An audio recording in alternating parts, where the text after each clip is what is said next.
Moi, je vais vous parler argent public aujourd'hui. Voilà, l'argent public donc, qui permet de nous payer, nous, par exemple, producteurs, chroniqueurs, techniciens, jusqu'aux stagiaires. Non, évidemment, je déconne. Payer des stagiaires, quelle idée à la con. Saint-Pierre Gattaz, pardonne-moi. Le privé n'a pas le monopole de la traite des jeunes, rappelons-le. Comme dirait Macron, en marche vers le Bangladesh. Et l'argent public, ça sert aussi à construire des trucs plus utiles. Des routes, voilà, avoir des routes, pas des routes LCRIF. Attention, j'ai dit des trucs utiles. Non, je le sais parce que je suis allé ce matin au forum annuel des travaux publics. Plein de gens, donc, qui, dès qu'ils voient une pâquerette, imaginent quel type de béton il pourrait couler dessus. Voilà, un petit peu comme Xavier Dupont de Ligonnès quand il voyait sa famille au petit déjeuner. Et j'ai discuté, oui, c'est un parallèle un petit peu hasardeux, et j'ai discuté avec des entrepreneurs, notamment de Joseph Bonnier, c'est l'inventeur du béton armé. Qui était-il vraiment ? C'est un joli barbu, il est en photo là, à un moment là. Et un joli barbu qui a inventé le béton armé. Voilà. Ça, on ne le savait pas déjà, on apprend des choses. Joseph Bonnier, moi c'est un mec extraordinaire là. C'est à lui qu'on doit tous les buildings moches en béton armé. Et voilà, le côté négatif là, ça y est. Non, excusez-moi, voilà, à qui on doit les jolis buildings en béton armé. Oh, la belle tour de la cité des Tarterets, qui n'est pas sans nous rappeler la RDA des années folles. Oh, la beauté.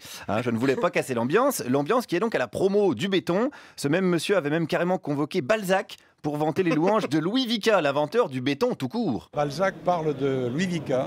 Ah. Il le cite dans son roman Le curé de campagne, en disant que Louis Vicat, l'homme qui a fait avancer la science. Je me demandais, est-ce que c'était pas la comédie humaine du béton, quoi, c'est ça ? Le béton, c'est la vie, bien sûr. Le béton, c'est la vie, mais la beauté. C'est un mélange de Bouygues et de Séguéla. C'est du Bouygues, c'est formidable, formidable. Alors, il y a plein d'autres choses formidables. Il y avait, par exemple, une super invention au Forum des Travaux Publics. On en a déjà parlé d'ailleurs dans cette émission. C'est la cabine médicale. Plus besoin d'avoir un médecin sous la main. Tout est automatique. On est dans une cabine et on a le médecin en face de vous, sur un écran, et qui va pouvoir faire toute une série d'examens médicaux et prendre des mesures physiologiques pour vous diagnostiquer vos pathologies. À distance. À distance, il peut même rédiger une ordonnance qui est imprimée directement dans la machine. Mais alors l'objectif c'est quoi ? C'est de plus voir aucun humain dans sa vie et de vivre dans des petites cabines ? Non, mais je vois bien il n'y a pas, certes, la cabine c'est une machine, mais on met toujours de l'humain autour de la cabine. Voilà, il y a de l'humain, mais autour de la cabine. C'est ça qui est important, mais c'est le gars du local technique, essentiellement. Donc si vous faites un AVC, il peut tenter de vous rebooter, mais ça marche pas super bien. Le médecin, lui, il peut être 300 km dans son cabinet de travail à Acapulco, par exemple, s'il aime bien. C'est le progrès, je vous rappelle, c'est l'investissement public. Mais attention, ça ne brise pas la relation patient-médecin, ça l'améliore même. La relation entre son médecin, même s'il est à distance, et son patient est assez forte, puisqu'on va beaucoup plus communiquer, on va beaucoup plus échanger. Donc il y a plus d'échanges à distance qu'en vrai. Il y a plus d'échanges qu'en vrai, absolument. On est sûr de ça, c'est vrai ça ? Et oui. Évidemment, on le sait, plus on est loin, plus on communique. Regardez Thomas Pesquet. On n'avait jamais entendu parler du type alors qu'il habitait à côté de chez nous. Là, il se barre à 400 km dans l'espace. Chaque fois qu'il a une crotte de nez, on est au courant. Voilà, c'est de l'humain, c'est du progrès, c'est de l'argent public bien dépensé. Mais il y a mieux que Pesquet seul dans l'espace, tel un Jean-Vincent placé en combinaison sous oxygène.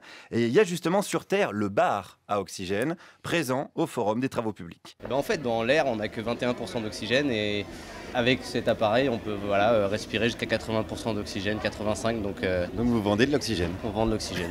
Vous vendez du vent en fait. Exactement, mais du vent pur. Oh, c'est beau aussi ça. Du vent pur, on dirait du François de Rugy. C'est beau, c'est chouette de savoir que l'argent public sert à vendre du vent. Il y a même plusieurs parfums de vent. Il y a le parfum par exemple Libido. On mixe l'oxygène avec des huiles essentielles et des arômes, ce qui fait qu'on travaille sur les deux thérapies.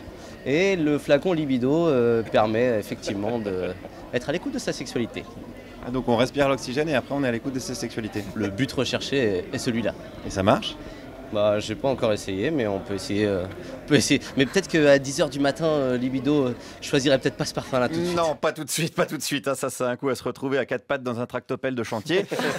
Parce que quand même, l'essentiel du forum, c'est des ponts, des routes, du bitume, de l'acier, de la bonne grosse infrastructure. Mais on a le pognon pour ça en France, d'ailleurs. J'ai demandé à un des représentants de la Fédération nationale des travaux publics. L'argent, il n'a pas disparu, il existe. À chaque fois, on nous dit, pour la protection sociale, on nous dit qu'il n'y a pas d'argent, par exemple. Il faut le canaliser au bon endroit, parce que je pense qu'il y a quand même de l'argent qui se promène. Ça n'a pas bougé.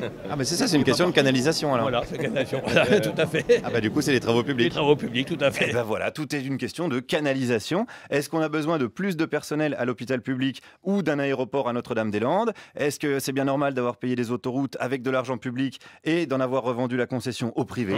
C'est vrai que parfois, on a quand même bien profond dans la canalisation.